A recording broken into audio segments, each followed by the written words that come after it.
Hey guys, how you all doing? My name is Kieran, and this is Fox Off RPG. So today we're going to be having a Shadowdark supplement called Shadows of Empire. This is created by Fenris77, and as it says here, it's a grim fantasy setting inspired by late medieval Germany. This is, again, like I said, is a supplement. It's going to bring that Warhammer Fantasy and old world feel directly into your Shadowdark games. It's absolutely brilliant. It's full of amazing tables. This one doesn't have any adventures in it, but next Thursday or Saturday I will be uploading this, my review of Shadows of Empire, the Deadlands regional setting. This is also going to have some adventures in it, a bit of adventure in it, and it's going to have more information and hex map stuff. So that's going to be awesome. So let's have a quick run down through here. So this is what we'll be looking at next week, but this week we have this.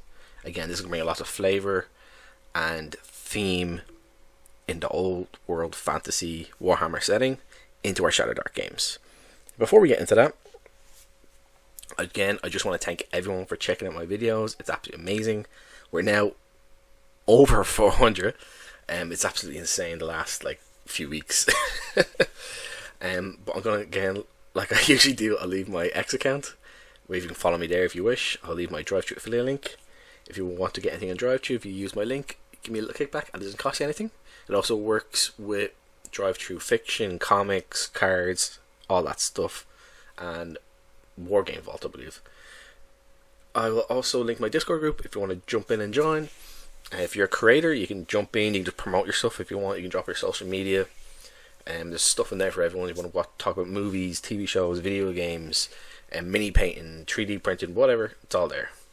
Anyway, let's get into the actual video. So again, this is a supplement for Shadowdark, which is going to bring that old world fantasy Warhammer feel into your game.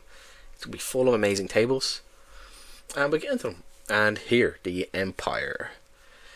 These 66 people to me. I'm just going to read a few of these, and we'll get an idea. So the first one here is 11, Lutz Schackenbach, Professor of Tenwood History, elderly, nearsighted, and sarcastic. These sort of tables are brilliant in any game, and I think they're underutilized. Usually what people might do, they might have a random roll, which is good, I like that, and then random personality and stuff like that. But I think sometimes these work a little better sometimes. It does depend how the rolls are done, but you can kind of get a better feel. Like, he's an old sarcastic professor who doesn't give a shit. That's the best way to put it. And we'll read a few more here. We'll leave 43. Ellen Brunstein. She's adventurous. She's scheming. She's beautiful. And she has a striking perfume smell coming off her. And we'll have number 16 here. So, Pete Slodger is an alchemist. He's tiny. He's bright eyes, and he's funny. So this would probably be your halfling. And then we'll just read one more. So we have Hans Zetterloo. He's an ambassador. He's tall. He's elegant, and he's very curious about what's going on. So these are going to be people you could come across. You can put them into your middle adventure. Maybe these could be quest givers. And then we have caravans. D12 of these, and then D10 folk festivals. So the first one here is massive. It's going to be a massive cult hauling new cast cannons. So the brand new heavy cannons will be used for combat. As heavily armed escort, and it's being led by a proud, sneering captain. And then we go down here for number 7. A mob of chanting flagelants surround a portable shrine to Saint Gruard. A cleric shouts wild sermons. So if you don't know, in Warhammer Fantasy, flagelants are basically, they're guys that go around and they are super religious and they beat themselves. They don't wear any clothes, or they wear rags. And they're also used in combat, at least in the mini games part of it. Folk festivals. So we have the first one here, Cavern of Souls. Each wagon contains a shrine to a god and a priest selling holy symbols and blessings. Revival meetings in silk tents soliciting donations. And then number 3, Festival of Blades, celebrates a historic military victory. Sword dancers, knife jugglers, a parade in bright red ribbons, followed by a tourney, which is going to be a contest, and an archery contest. So a tourney could be anything from a fighting tournament, could be wrestling, could be knights, could be random people fighting, boxing, stuff like that. Usually be something like jousting or knight stuff. But yeah, again, this is a great way. Maybe you're coming into the town, you come across some stuff being let in, and it just happens to be when your characters or your player characters get there is some sort of festival at some sort of time of year, and you can pick one of these or roll them off. You can have a bunch of people here you can come across to be interesting, and local delicacies, which is great because again, it's going to give more flavour to the area and the world you're in, instead of just having, oh, you have basic stew, oh, you have, steamed whatever. There's actual flavour to what it is, and you can split them up into different regions of what might be where in the world. And you have D20 guilds and brotherhoods. Now in Warhammer, the world is full of factions and groups and guilds. So here we have in number 4, the High Brewers, a guild of brewmasters and alchemists who make the finest beer you've ever sipped. Worshipful company of fishmongers. They control the sale of seas and fish in the city with an iron fist.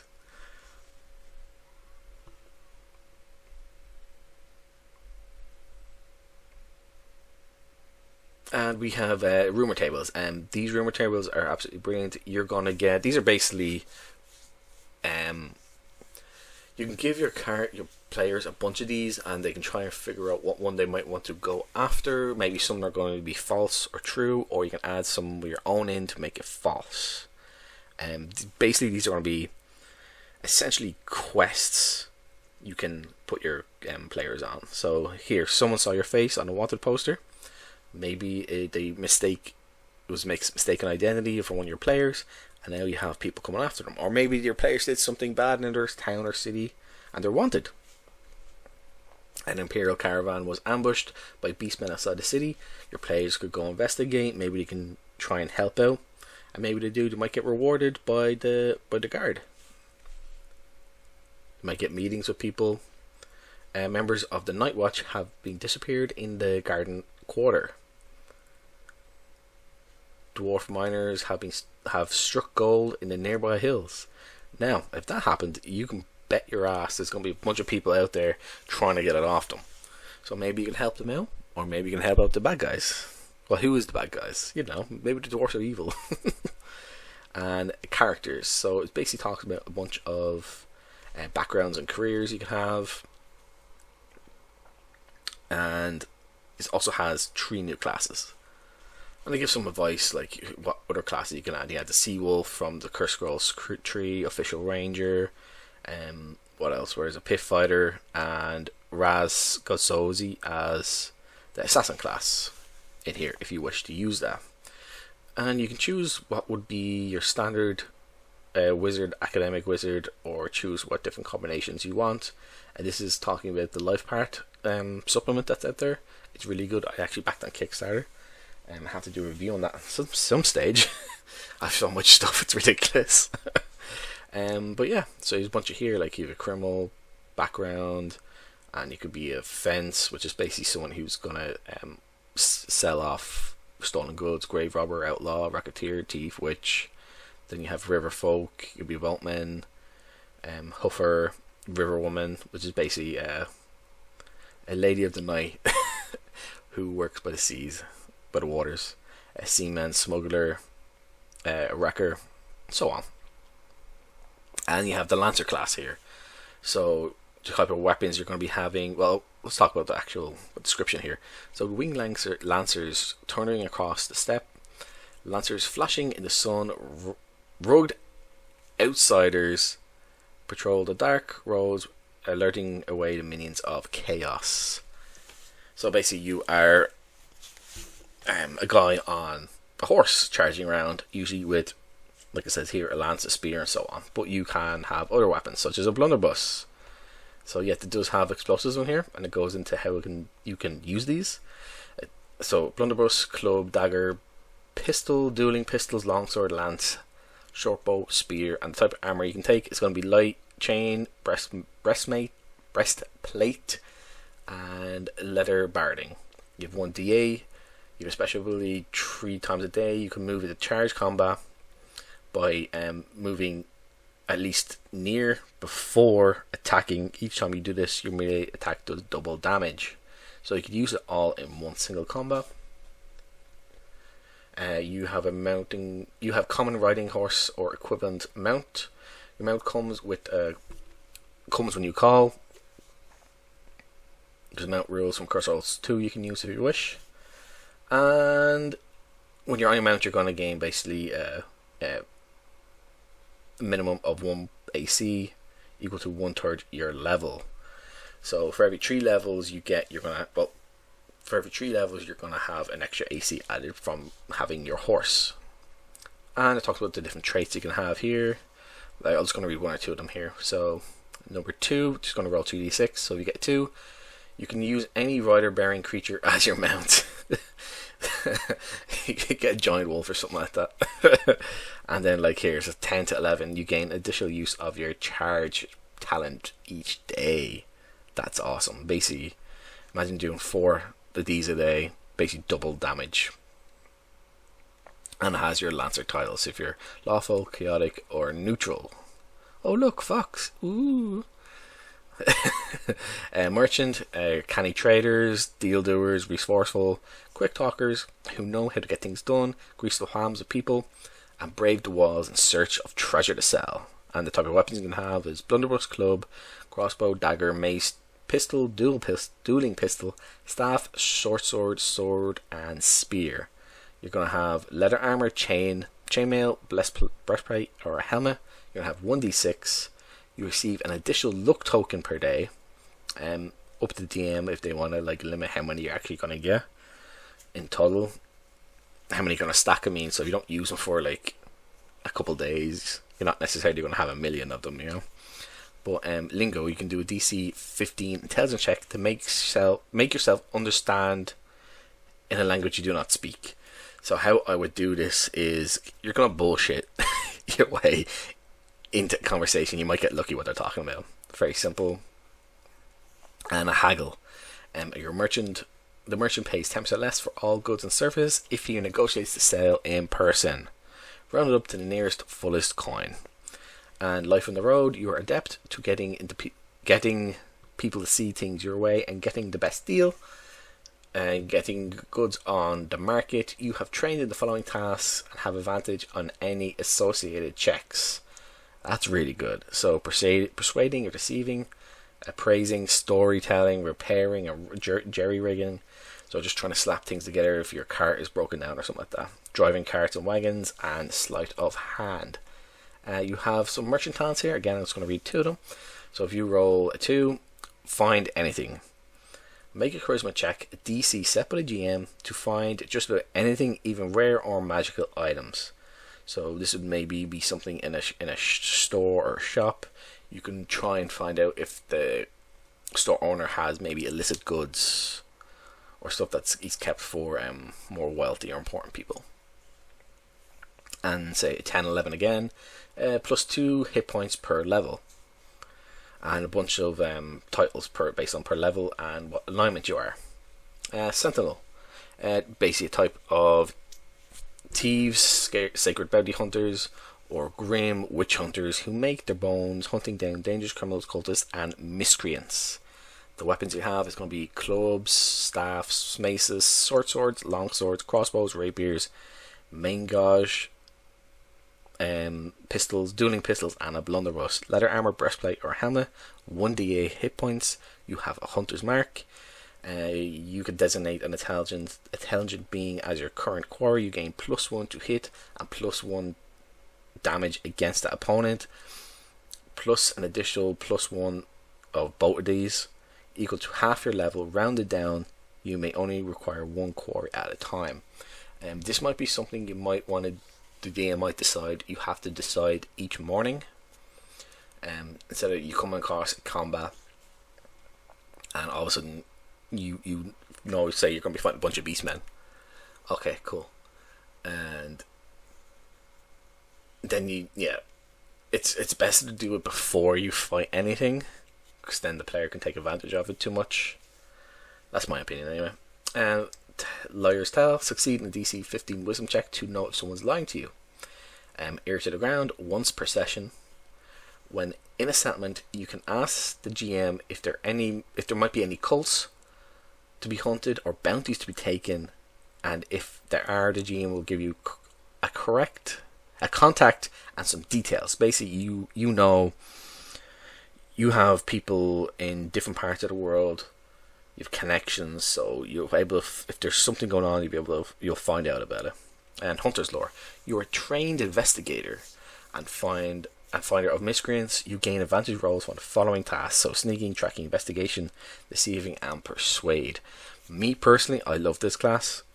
Of all these, it's my favourite, mainly because I feel there's more flavour to it. And I always like sort of witch hunters in fantasy, in Warhammer Fantasy. So number 2 here, if you roll 2, you're immune to surprised re-roll duplicate rolls. Now that is very powerful. That's a very powerful one. So if you've got that level 1, you're sorted. And we go 10-11 again. You gain +1 to melee and range attacks. But that too is awesome. And you have your settlement titles for lawful, chaotic, and neutral. Then we're going to get down and see some awesome art. And we have the armory, and I have a bunch of new weapons. So you have the cavalry hammer, the range type, or the type, the range, the amount of damage you can do. So if it has the split, if you don't know, that means if you do single-handed or double-handed, two-handed. So you have your halberd, heavy crossbow, lance, main gauge, and rapier. New armor, breastplate, and helmet. Leather barding, chain barding, plate barding. And again, of course, it talks about more like details about the type of weapons and what they can do. Firearms. Yeah, so these are really powerful. They can be very good. I like them. But powder should be a little more scarce. So say if you do need powder, even though it's not expensive, really, maybe not everywhere should have it. And this talks about the different qualities each weapon has and so forth. Misfire charts. Now, this is what makes the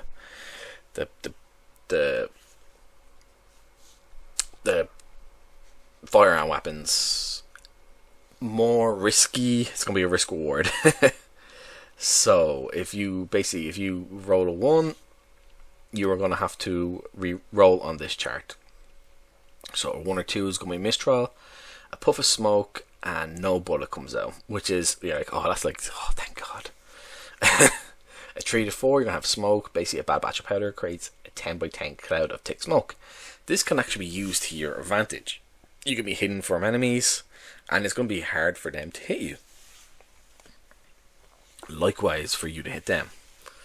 On a 5 or 6, you're going to drop the gun. On a 7, the weapon's going to jam unless you have a long rest and have time to clean it out. So again, so you try to fire it just doesn't work. It's not that it misfires, it just doesn't work, and the whole system aside it's just locked up. Blowback, a small explosion, and you take half the weapon's damage. So that's on an 8. On a 9, an explosion, you suffer the jam and the blowback. So you get your weapon blows up in your face essentially, and then it's kind of useless until you fix it. And then disaster is a 10. The weapon explodes and is destroyed. You take full damage. So you're gonna roll, like, say it's the D8, and you roll an 8, you're taking an 8, and if you're a low level, you could be down. And talks about some new other equipment: horses, perfume, matches, magnifying glass, snuff box, and telescope. Yeah, and bestiary. Bunch of new awesome monsters and creatures in here. So we can go down through this lightly. So you have your beastmen and other things they can do. Warband tribes, twisted totems that they're going to have, basically for their gods and stuff like that. And the activities they're going to be doing if you come across them, or maybe you hear about them and you hear there's a bunch of beastmen out in the wilds and they've been spotted so and so by so and so, and here is the 16 burning a thatch hut, smashing farms and implements. So maybe on the D66 roll of people, maybe one of these people saw something like that. The way the creator done this is brilliant. It's very smart. It's creating a lot of storytelling within all these charts. So it's not like, oh, here's a bunch of beastmen, and then here's a bunch of Gutterkin, for example. But no, it's like, okay, cool. Since there's an adventure, but it's filling the world and the feel of everything, here's a bunch of stuff you can use to have quests. They can go on a bunch of them, D66 quests. Then you have more stuff like this, and you can add this stuff interchange between each other, or you can just say a bunch of beastmen were spotted burning down the huts and you're going to go out and get them. You know, it's awesome. Gutterkin, which is going to be the rat folk, rat people. You have the slaves, you have the Gutterkin, they're like the standard guys, and the Blackguard is going to be the elite guys. And the type of weapons they're going to have: poison, poison, poison. White seers, rat ogres, and shadows. So the rat ogres are going to be big tough guys. The white seers are your magical users, and the shadows they're basically your assassins. And again, more awesome stuff you can do. Your town might be affected. That's actually another cool thing. Rat folk, like in Warhammer Fantasy, they basically get into the sewers and into the system under each city, and they can infest the city and then break out and take over and basically overrun. Yeah. So you could be completely overrun, you don't know what's going on. So that's pretty cool. If you were playing this for a longer period of time, you could definitely add that in. Freebooters, again, these are going to be mercenary groups. So you have an orc mercenary, you have a dwarf slayer, you have a sword master, you have engineer, you have orcs, different kind of orcs you're going to have here, trolls, chieftains, and then other stuff they're going to be up to. So orc arguments, orcs are doing determining chasing a pair of wood elf scouts. So yeah, again, lots of flavour with all this stuff, which is brilliant. This is one thing I really liked, and if more creators start doing stuff like this, I mean, that's brilliant. It's again, these are all potentially quests, sort of stuff you can do or add in to fill out details that you mightn't have on hand. And then we have corruption. So we have corruption system in this. So magic corrupts. Magic stems from raw stuff material, raw stuff of chaos that risks exposure. So in Warhammer Fantasy, you have Warpstone, and essentially magic and other stuff can come from Warpstone, and it can cause mutations, and like you might grow an extra arm, or like in Warhammer Fantasy, dwarves are actually humans who were mutated, or at least some of them are. So you have, for resisting corruption, the powers of chaos, resist it in a DC 15 con or will test check. Which stat is dependent on the corruption, is physical or mental, GM's discretion. So gaining corruption. Every player has a corruption tracker to measure influence of chaos on their character. It starts at 10 plus con bonus boxes. So anytime corruption points are gained, tick off an appropriate number of boxes. You have stuff for testing corruption, sources of corruption, only tests for once per encounter. Minor sources, one corruption point being from within a minor demon, black crystal, physical contact with a mutant, or chaos artifact. So you're not going to be getting it non-stop unless you are coming across big monsters and stuff like that. Dark Pact, there's one way to gain corruption as a Dark Pact character voluntarily takes 1 point of corruption to reroll any test or other roll, even if he cannot normally succeed. Removing corruption, and the DM's discretion, corruption may be removed by performing Surfaces of lawful good priests and deities. Maybe. So it's not necessarily what's going to happen.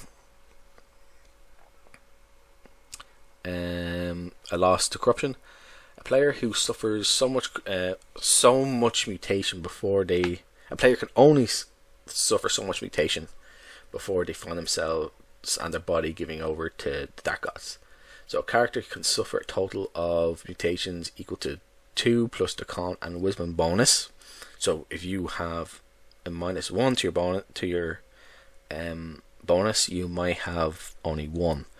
But your DM might decide you can have up to 2. That's again going to be up to DM. Mutation gained above that limit means the character becomes an NPC dedicated to chaos. And there will be ways to play this. You could tell your player off like out of play, like, okay, you're now becoming a bad guy. You're becoming corrupt to chaos, and I want you to start acting not like yourself, and maybe do that for a few games, and until maybe in the middle of the game the player loses control or something like that. Instead of just out of nowhere being like, okay, it's mine now. It's going to give the player more chance to roleplay, which is always good. And critical failure. So this is going to be your spellcasting. So if you're going to do critical fail spells, so basically you just roll a 1. Or you miscast. Here's your corruption table. You're going to gain a minor for tier 1 and 2 spell. Tier 3 to 4 spells are going to get you medium corruption, and tier 5 spells are going to give you major corruption. So if you fail them, you're going to get corruption points. So it makes the magic users way more susceptible to chaos. And a bunch of corruption tables. So again, maybe you roll a 2, you get glowing red eyes. You can see in near complete darkness, but your eyes are always glowing red. You gain an extra mouth. Roll 1d6. 4 is an extra mouth. Roll 1d6. 1 it's a face. It's on your face. 2 to 3 is on your chest. 4 is on your left palm. 5 is right palm, and 6 is your back. So, Shuckering tentacle arm, plus 2 tests for grappling and holding on tight. Number 11, animal legs, furry hooves, plus 1 damage of charging into near combat. So, and then number 20, DM's discretion, choose a mutation on or a monster trait. So maybe it's like, I'm going to give you a monstrous trait now instead. Minions of Chaos, so your Chaos Champion, which is essentially a man who has fallen to chaos. They'll pledge himself towards one of the chaos gods. Chaos Sorcerer, again, this will be magic user of chaos. Grim mutations. These are mutations you could get, or you could put onto other creatures and stuff like that to make it a bit more interesting. Demons, Plague Eater, Void Spawn, Excruciator, Blood Reavers, Gorehounds, Plaguelings, yeah, all about that Nurgle, baby. Yeah, I'm a Nurgle guy. And some other stuff here. You've got black crystals, or crystals of pure dark magic. Holding a crystal in your bare hand is going to give you advantage of any spell casting, but corruption tests will be needed to be done every turn you are holding it. And explosives. And I talked about the different kinds of explosive you can get. So you can get flaming explosives, incendiary, bombs, and what they can do. Gods of the Empire, and a bunch of gods here. So again, if you start gaining corruption, you can maybe pray and then try and do good deeds in the name of the gods to then try and get some of your corruption or mutations taking off you.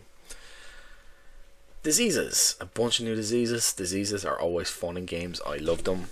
You can have a hell of a good time with diseases. I feel like sometimes player or DMs do not use these that much. I think they're great, and only use them when they're appropriate, obviously. Maiming table, so yeah. This is always fun. So there's different things in here which could cause you to be maimed or injured. An example, you maybe if you your DM might decide you've taken so much damage so many times.